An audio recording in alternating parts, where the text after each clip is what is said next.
Hi, welcome back to the Historic Nerd.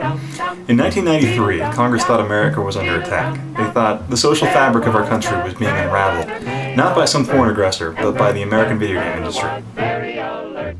When danger threatened him, he never got hurt.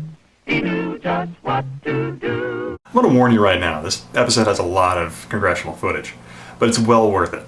If you ever wonder what some of the most powerful men in the world think about video games, it's really fascinating because they have no idea what these games are, and it's just hilarious.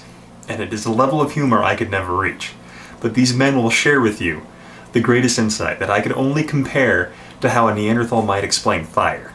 Encourages players to shoot this gun, which is called a justifier. In other words, this is the handheld implement with which you play the game by shooting it at the screen, and the more successful you are, the more powerful the gun becomes.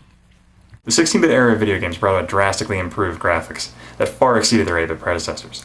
The considerable improvement in graphical power allowed for the games to add notable features, like identifiable liquids, most notably blood. Kano wins. Such an addition didn't go unnoticed. In similar fashion to what happened to the American music industry in 1985, the American video game industry was called in front of Congress. A number of games drew the attention of Congress: Doom, Mortal Kombat, and Lethal Enforcers, but none so much as the game Night Trap, released for the Sega CD. The second game is Night Trap, which is a game set in a sorority house. The object is to keep hooded men from hanging the young woman from a hook or drilling their necks with a tool designed to drain their blood. Night Trap uses actual actors and achieves an unprecedented level of realism. Night Trap, which adds a new dimension of violence specifically targeted against women, is especially repugnant. It ought to be taken off the market entirely, or at the very least, its most objectionable scenes should be removed. Now, after having heard what the Senate committee was saying about the game Night Trap, you might think it's the most provocative game ever. But then you remember that it's Night Trap.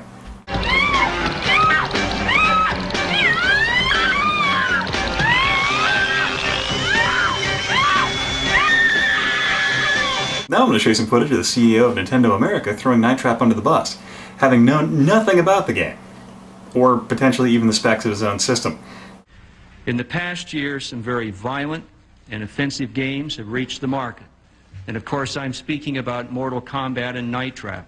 And let me say that for the record, I want to state that Night Trap will never appear on a Nintendo system. Obviously, it would not pass our guidelines. This game, which, as you've indicated, promotes violence against women, simply has no place in our society. I think if it was even possible for a version of Night Trap to exist on the Nintendo, my mind would be blown. Anyway, back on track. What Congress wanted was they wanted one uniform rating system for the entire video game industry. For it had, before this point, been fragmented into many different divisions and rating systems, but Congress wanted one comprehensive program that would cover all of them. An oversized handgun called the Justifier. And what does this game seem to teach our kids? Basically, that a gun can solve any problem. So in 1994, the ESRB was put forward, the Electronic Software Ratings Board. With lethal enforcers, sometimes the player hits innocent bystanders. In that case, blood splatters to the ground. So the ESRB was put in front of Congress as a way of stemming the tide of federal regulation. So the ESRB, in similar fashion to the MPAA, would be a self-regulating body that would control all rating of video games. At the very least, creating an independent panel to review the suitability of these games for children, with the purpose of eliminating the most violent games. The ESRB was actually put in front of Congress and surprisingly accepted as a solution to the problem. But a number of gaming companies actually went on to continue to use their own rating systems.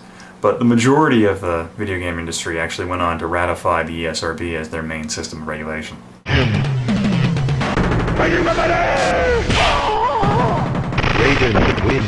Thank you for watching. I hope you have a great day.